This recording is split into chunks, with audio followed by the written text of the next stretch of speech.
YCC Kids. Tentu saja adik-adik semuanya saat ini sudah siap untuk beribadah, memuji, menyembah Tuhan, dan mendengarkan firman Tuhan. Oke, sebelum kita memuji dan menyembah Tuhan, yuk kita mau sama-sama lipat tangannya, tutup matanya, kita mau berdoa sama-sama. Tuhan Yesus yang baik, terima kasih buat hari yang indah ini Tuhan. Terima kasih buat kekuatan, kesehatan yang Tuhan anugerahkan untuk kami semua. Dan sekarang kami mau pakai kekuatan yang Tuhan berikan buat kami untuk memuji Tuhan dengan segenap hati kami, dengan segenap jiwa kami. Terima kasih Tuhan, kami berdoa membuka ibadah ini di dalam nama Tuhan Yesus. Haleluya, amin. Di YCC Kids, are you ready to praise Jesus? Tuhan yang berkuasa atas segalanya. Kita nyanyiin lagu ini ya.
Kau turut bekerja di dalam segalanya.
teman-teman, yuk sekarang kita mau bawa hati kita, hidup kita mau berserah sama Tuhan.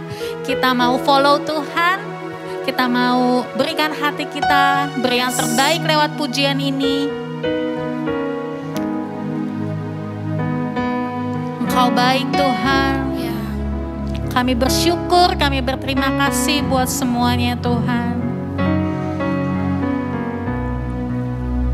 Kita nyanyikan lagu ini. Betapa hatiku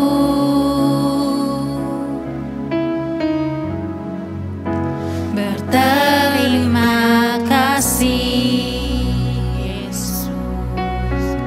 Kau mengasihiku, Kau memilikiku, Kau memilikiku.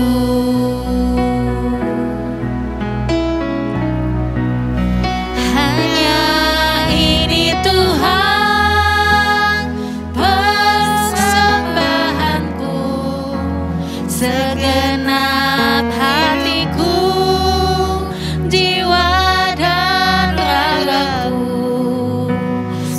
Tak ku miliki harta kekayaan yang cukup berarti untuk ku persembahkan. Hanya ini Tuhan permohonanku, terimalah Tuhan persembahanku, pakailah hidupku sebagai alatmu seumur hidupku. Betapa hatiku, kami berterima kasih Yesus. Terima kasih Yesus, Kau mengasihiku, Kau memilikiku,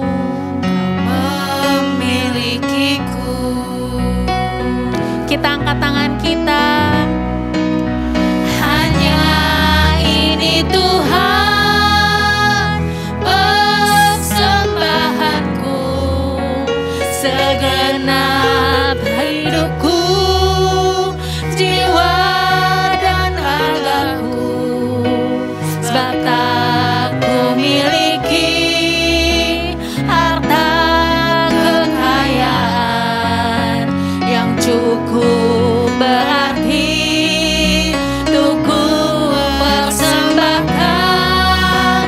Hanya ini Tuhan permohonanku, terimalah Tuhan, persembahan kami Tuhan, pakai hidup kami, hidupku sebagai alatmu seumur hidupku. Hanya ini Tuhan, hanya ini Tuhan persembahanku, segenap hidupku, jiwa dan ragaku.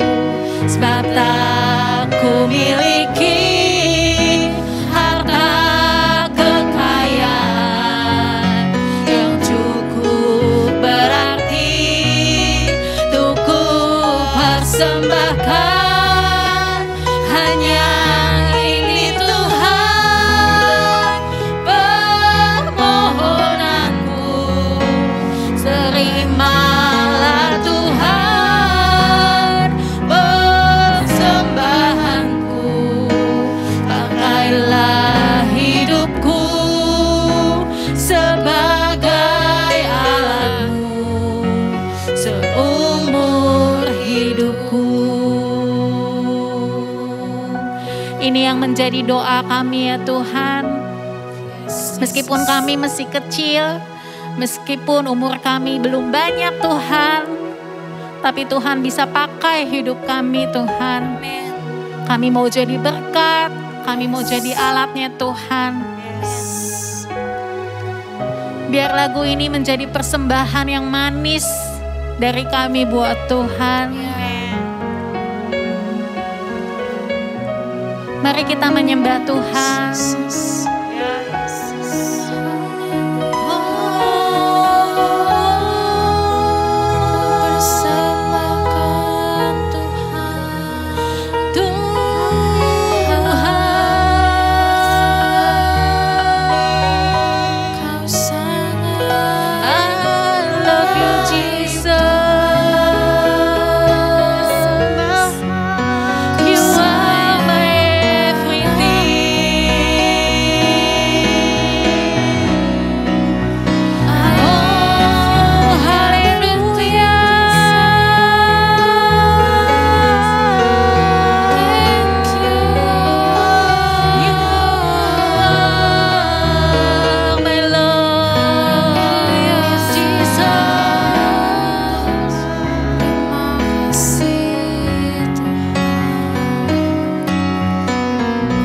Kita boleh angkat kedua tangan kita.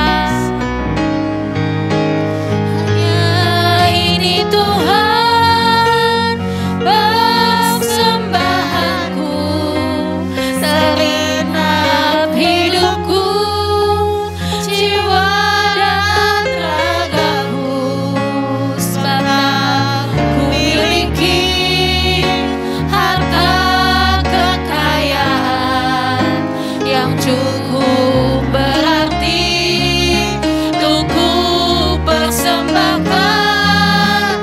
Hanya ini Tuhan permohonanku, terimalah Tuhan persembahanku, pakailah hidupku sebagai alatmu seumur hidupku.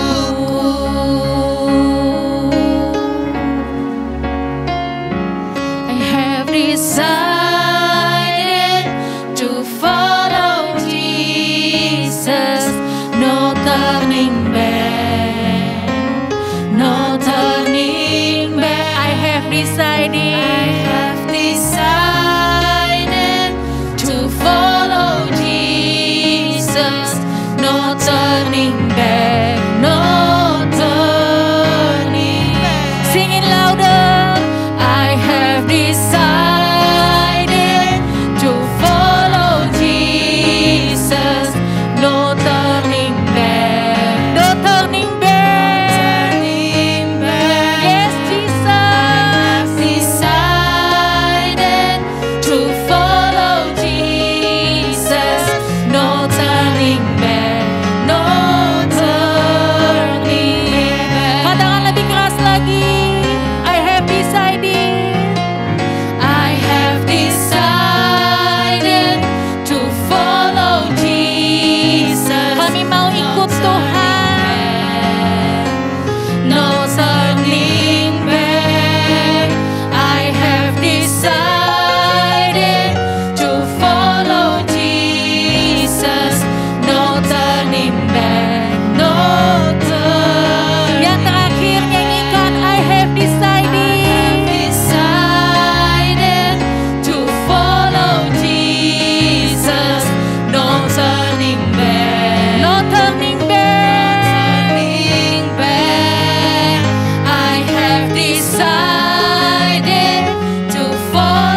memilih Engkau dalam hidup kami Tuhan. Kami mau follow Tuhan, kami mau ikut Tuhan di sepanjang hidup kami Tuhan.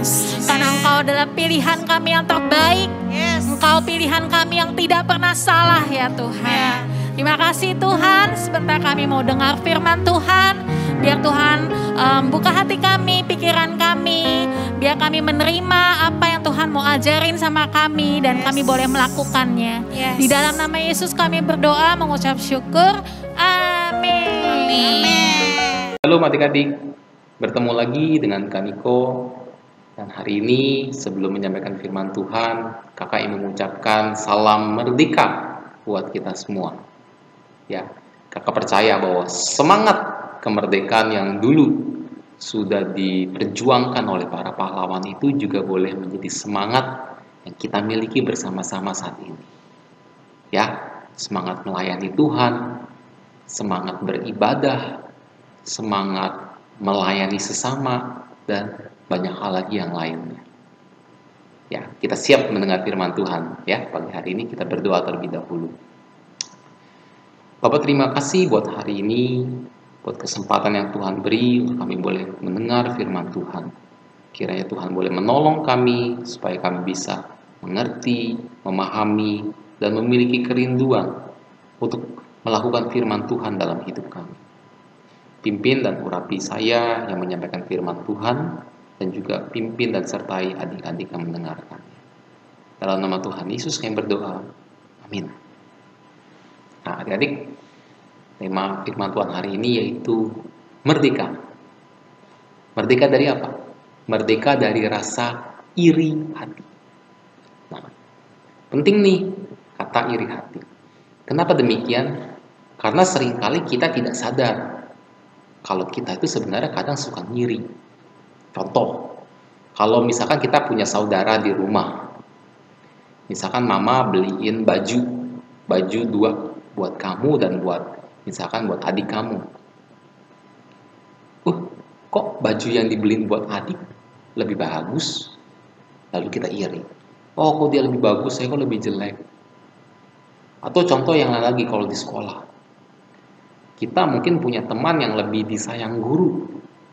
Ya, kadang-kadang kalau guru misalkan bilang ini dan itu, semua tentang teman kita. Wah, kamu bagus ya, kamu pinter ya. Tapi gurunya nggak pernah ngomong hal itu kepada kita. Nggak pernah tuh ngomong kamu pintar, kamu bagus. Lalu kita iri. Nah, adik-adik, hari ini kita mau belajar. Ya, kalau kita melihat orang lain lebih pintar, mendapat sesuatu yang lebih bagus, jangan iri. Tapi kita bersyukur. Kenapa demikian? Ya, karena firman Tuhan pengen kita belajar dua hal hari ini. Ya. Nah, sebelum kakak nanti bagiin dua hal ini, kita mau buka dulu dari kitab 1 Samuel pasal 18. Ini adalah kisah tentang seorang raja. Tapi raja ini pernah mengalami iri hati sama bawahannya. Bahkan dia pengen bunuh bawahannya. Nah, kira-kira ada yang tahu gak nih? Ini kisah tentang raja siapa? Nah, kalau adik-adik menebaknya ini adalah kisah tentang Raja Saul, benar. Ya, ini adalah kisah mengenai Raja Saul. Nah, adik-adik, Raja Saul ini sebenarnya pada awalnya adalah orang biasa, yang bukan siapa-siapa, tapi kemudian Tuhan angkat menjadi raja. Wah, spesial ya, orang biasa diangkat menjadi raja. Harusnya apa? Harusnya bersyukur. Nah, kisahnya, sebelum Saul diangkat menjadi raja, bangsa Israel itu adalah bangsa yang dipimpin oleh hakim. Ya, kalau kalian mungkin sering dengar ya, ada hakim namanya Deborah, Otniel, Yefta, Simson, ya. Jadi bangsa Israel itu dipimpin bukan oleh raja, tapi dipimpin oleh hakim yang Tuhan tunjuk. Nah, ketika mereka melihat, kok kami nggak sama seperti bangsa-bangsa lain yang dipimpin oleh raja, kami cuma dipimpin oleh hakim. Maka mereka datang kepada Tuhan dan meminta supaya Tuhan memberikan mereka seorang raja untuk memimpin. Nah, singkat cerita Tuhan mengabulkan. Dan Tuhan memilih. Dari sekian banyak orang Israel, Tuhan memilih Saul. Nah, jadi singkat cerita, harusnya Saul itu bersyukur.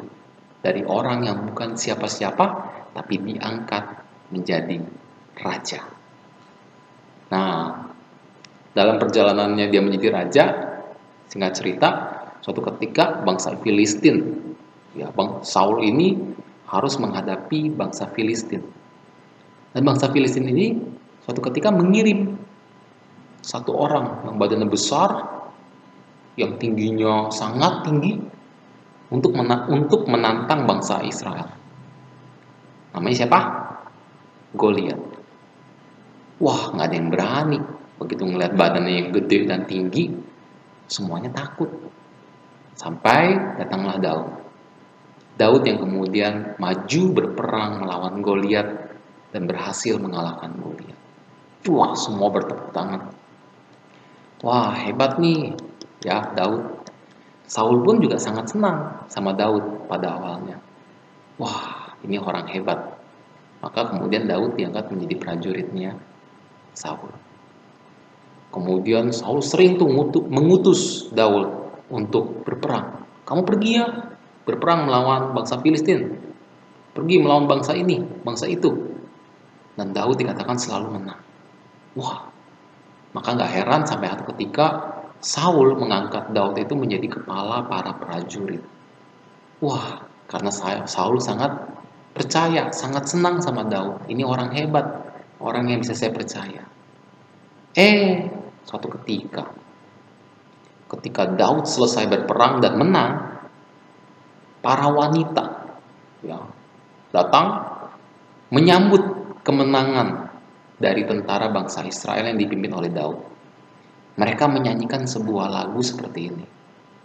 Saul berhasil mengalahkan beribu-ribu. Wah, Saul berhasil mengalahkan beribu-ribu. Tapi Daud berhasil mengalahkan berlaksa-laksa. Ya, kalau kita bandingkan antara jumlah beribu-ribu dan berlaksa-laksa itu seperti ini. Jumlahnya lebih besar, lebih banyak. Artinya apa? Daud tuh kalau perang bisa mengalahkan atau membunuh musuh lebih banyak daripada Saul.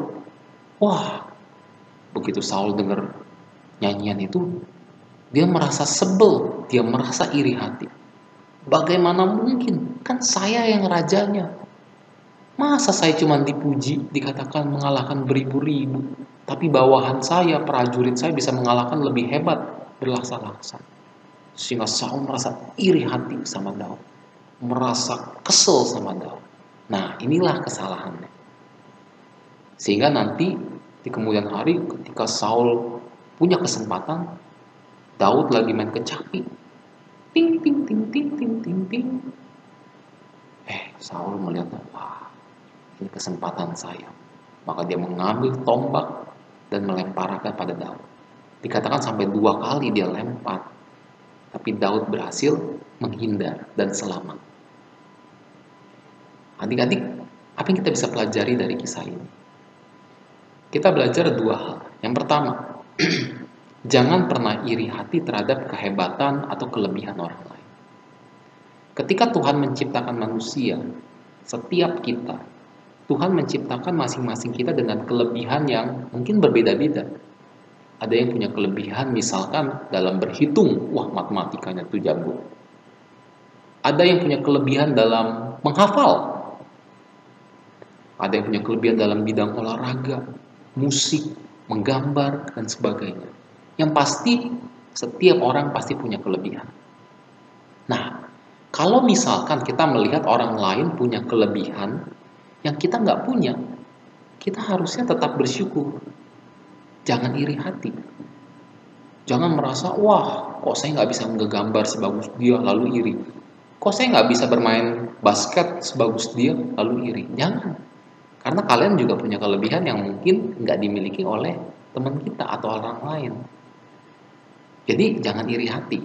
Tuhan tuh adil. Dia menciptakan kita dengan kelebihan masing-masing. Ya. Yang kedua kita belajar bersyukur dengan apa yang kita miliki. Tadi kisahnya Saul. Dia harusnya bersyukur dari orang yang bukan siapa-siapa diangkat Tuhan menjadi raja. Waduh, itu sih harusnya bersyukur banget. Tapi dia lupa. Dan kemudian dia merasa iri hati dan bahkan dikatakan dia merasa terancam. Wah, jangan-jangan nanti jabatan raja ini ke depannya bisa hilang, diambil oleh Daud. Padahal Daud gak punya niatan untuk merebut kekuasaan dari Saul, gak ada. Bahkan dalam kisah yang lain nanti ya, Daud tuh punya kesempatan untuk membunuh Saul sebenarnya. Tapi Daud tidak mengambil kesempatan itu. Karena Daud menghormati keputusan Tuhan untuk menjadikan Saul sebagai raja. Maka dia tidak membunuh Saul. Jadi Daud tuh gak punya niatan sebenarnya untuk menggeser kedudukan Saul. Tapi Saul merasa terancam. Dan dia gak bersyukur dengan apa yang Tuhan berikan. Nah, adik-adik, yuk, kalau saat ini mungkin di antara kalian atau di antara kita ada yang merasa punya iri hati dengan saudara, iri hati dengan teman, iri hati dengan orang lain. Ayo, merdeka dari iri hati. Kita berdoa dan katakan, Tuhan, saya nggak mau simpen lagi iri hati.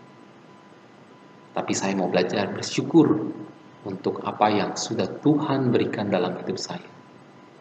Mungkin saya nggak punya semua yang saya mau. Tetapi apa yang saya punya sekarang, itu saya bersyukur. Kenapa demikian? Karena mungkin saja apa yang kita miliki sekarang, misal nih contoh, kita punya rumah.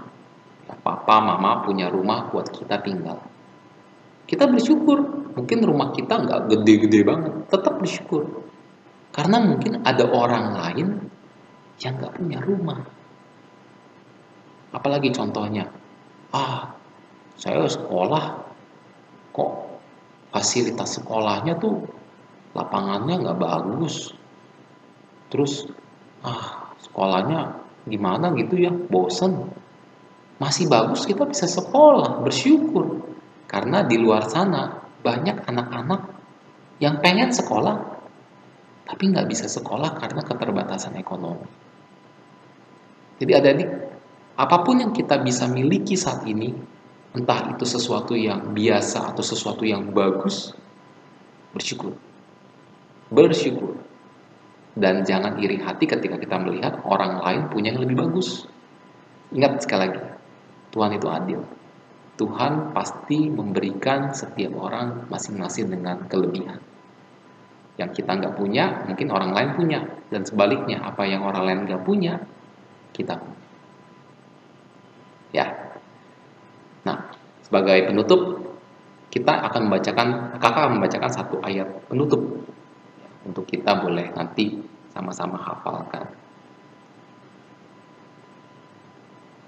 Yaitu dari Yakobus pasal yang ketiga ayat yang ke-16. Di sini dikatakan, sebab di mana ada iri hati dan mementingkan diri sendiri, di situ ada kekacauan dan segala macam perbuatan jahat. Sebab di mana ada iri hati dan mementingkan diri sendiri, di situ ada kekacauan dan segala macam perbuatan jahat. Sama seperti Saul, ketika dia iri sama Daud, dia pengen bunuh Daud, padahal Daud nggak salah apa-apa. Tuh. Karena iri hati ada perbuatan jahat. Kakak yakin kita bukanlah orang-orang yang ingin berbuat jahat. Nah, jangan diawali dengan iri hati. Karena kalau ada iri hati biasanya nanti jadinya perbuatan jahat. Dari iri hati orang kadang bisa mencuri. Dari iri hati kadang orang bisa memfitnah. Bahkan tadi dari kisahnya Saul, dari iri hati orang bisa membunuh. Ya. Jadi pesan kakak pada hari ini kita belajar sama-sama untuk merdeka dari rasa iri hati dan belajar untuk bersyukur, mengucap syukur dalam segala hal kepada Tuhan. Oke, kita berdoa yuk sebagai penutup. Bapak, terima kasih buat hari ini kami belajar untuk merdeka dari rasa iri hati karena kami percaya bahwa Tuhan menciptakan setiap orang dengan kelebihan masing-masing. Dan biar kami juga boleh bersyukur untuk apa yang kami miliki saat ini, Karena itu semua adalah berkat yang daripada Tuhan. Kami mau simpan firman-Mu dalam hati kami, dan kami mau lakukan dalam hidup kami. Segala puji syukur hanya bagi Engkau. Dalam nama Tuhan Yesus kami berdoa bersyukur. Amin. Oke. Sampai di sini firman Tuhan, dan Tuhan berkati adik-adik semuanya. God bless you.